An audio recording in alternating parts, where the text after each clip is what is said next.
Selanjutnya saya akan menjelaskan mengenai materi yang pertama, yaitu makna perilaku. Perilaku manusia adalah semua kegiatan atau aktivitas manusia, baik yang dapat diamati langsung maupun yang tidak dapat diamati oleh pihak luar. Perilaku merupakan hasil dari segala macam pengalaman serta interaksi manusia dengan lingkungannya yang terwujud dalam bentuk pengetahuan, sikap, dan tindakan. Perilaku merupakan respon atau reaksi seorang individu terhadap stimulus yang berasal dari luar maupun dari dalam dirinya. Terdapat 3 komponen yang mempengaruhi perilaku manusia, yaitu komponen kognitif, afektif, dan konatif. Selanjutnya, materi mengenai latar belakang berperilaku. Nah, ada 5. Yang pertama yaitu sensori.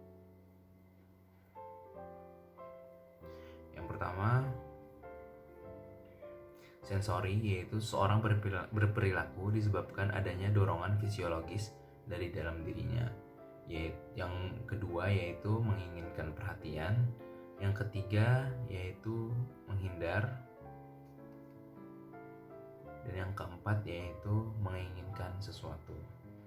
Selanjutnya yaitu materi mengenai perolehan perilaku. Pada usia 0 sampai 1 bulan, perolehan perilaku manusia yaitu yang pertama, adaptasi bayi dengan lingkungan sekitar. Yang kedua, menangis. Yang ketiga, membutuhkan rasa tenang dan aman serta rutinitas. Pada usia 2 sampai 3 bulan, yaitu menunjukkan ekspresi emosi melalui senyuman, mimik, gerakan badan, dan membuat suara-suara. Merasa senang jika diberi makan dan berada di sebelahnya. Mulai merasa senang dengan perubahan, mengenal keluarga dekat, dan terlihat tersenyum kepada mereka. Selanjutnya, usia 4 sampai 6 bulan, yaitu mulai menunjukkan rasa takut pada orang yang tak dikenal, dapat tertawa dan membuat suara yang menyatakan tenang ketika diangkat dan mendengar suara yang familiar. Usia 6 sampai 12 bulan, reaksi yang keras pada orang lain dan nyaman pada orang tua, mulai menolak ketika tidak merasa bahagia atau melakukan sesuatu, menikmati perhatian pada sesuatu, mulai menyenangi mainan yang familiar dan mengisap jempol, ekspresi emosional yang meningkat pada kondisi takut dan sedih. Usia 12 sampai 18 bulan, mulai menunjukkan emosi yang negatif, menolak makanan yang diberikan, dan menunjukkan tantrum. Mulai memahami permainan yang bersifat bergantian, membutuhkan perasaan nyaman dan jaminan dari orang tua, menunjukkan perilaku yang berbeda, ekstrim, ketergantungan atau kemandirian, sangat agresif atau tenang, toleran atau keras kepala. Menunjukkan kemarahan jika diminta berhenti melakukan sesuatu yang dianggap tidak aman. Ledakan kemarahan menjadi hal yang umum, kecenderungan menangis, teriak menggigit, menendang, berlaku kasar pada temannya. Membutuhkan orang terdekat yang dapat mengatakan benar dan salah, mudah teralih perhatiannya, mulai mandiri, mulai mempunyai konsep berbagi, menunjukkan rasa takut pada kebisingan, dan yang terakhir, rasa takut yang meningkat ketika bertemu dengan orang yang tak dikenal.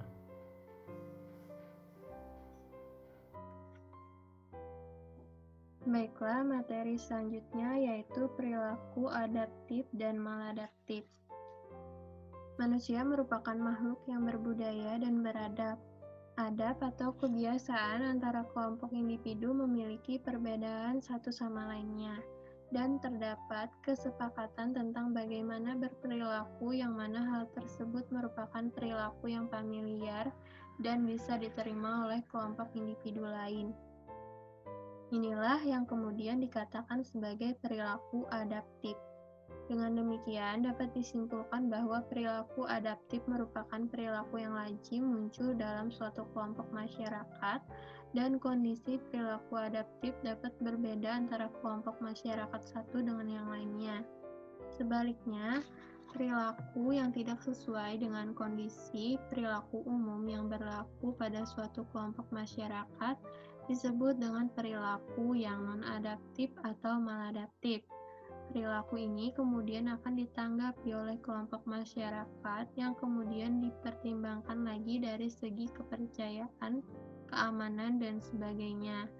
Ketika perilaku tersebut memenuhi syarat yang menjadi pokok berpikir suatu masyarakat, maka akan mengalami perkembangan. Ketika tidak diterima, maka perilaku tersebut menjadi kesepakatan kelompok untuk dihilangkan. Sebagai contoh, seorang individu akibat suatu hal, misalnya penyakit, kecelakaan, atau keturunan kehilangan penglihatannya, maka ia harus beradaptasi dengan kondisinya. Bentuk adaptasi ini bisa berupa mempelajari huruf Braille, memanfaatkan buku audio, atau bentuk adaptasi lainnya. Itu merupakan contoh perilaku adaptif yang mana individu terkait mau berusaha melakukan sesuatu untuk mengatasi masalahnya. Berbeda dengan konteks perilaku maladaptif, individu yang dihadapkan oleh masalah cenderung pasif, bahkan dalam beberapa kasus dapat melakukan aksi yang tidak diharapkan oleh lingkungan masyarakat. Selanjutnya,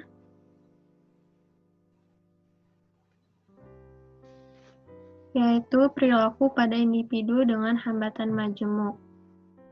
Perilaku merupakan ekspresi diri seseorang. Perilaku juga meliputi apa yang dipikirkan dan apa yang dilakukan serta diucapkan.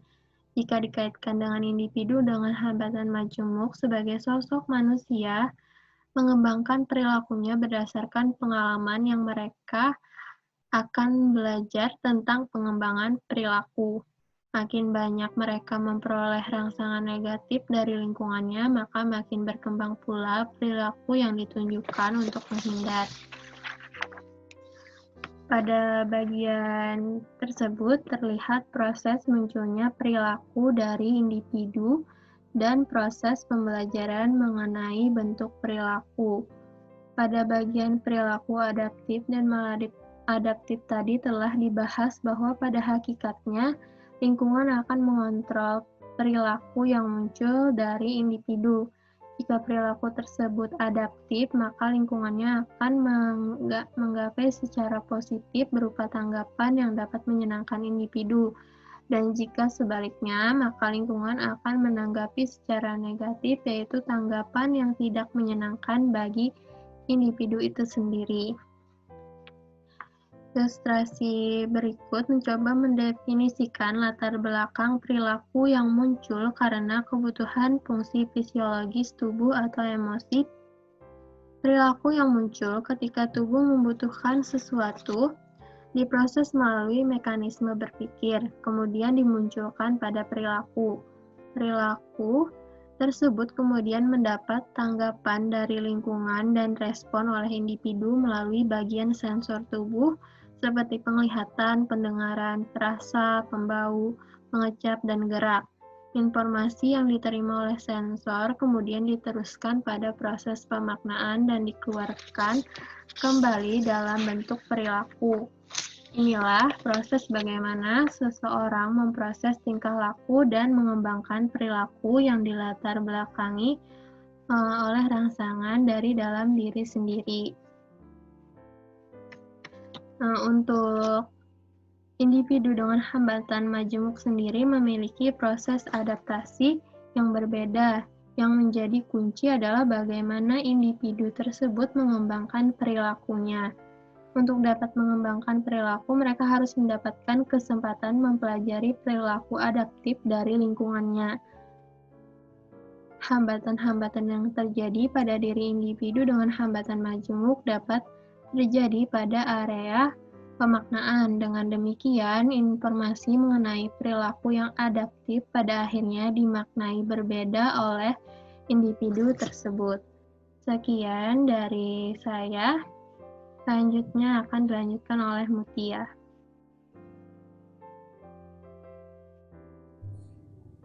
Materi selanjutnya adalah dampak perilaku yang berbeda pada individu dengan hambatan majemuk. Nah, seperti yang kita ketahui sebelumnya, anak dengan hambatan majemuk ini mengalami perbedaan perilaku dengan anak-anak lainnya yang disebabkan karena hambatan-hambatan yang mereka alami. Biasanya masyarakat awam pada umumnya menganggap perilaku dari anak dengan hambatan majemuk ini sebagai perilaku yang aneh dan juga tidak adaptif. Nah, biasanya lingkungan sosial itu menganggap atau mencap dengan stigma mereka bahwa anak-anak dengan hambatan majemuk ini merupakan sosok yang susah atau sulit untuk diajarkan berperilaku.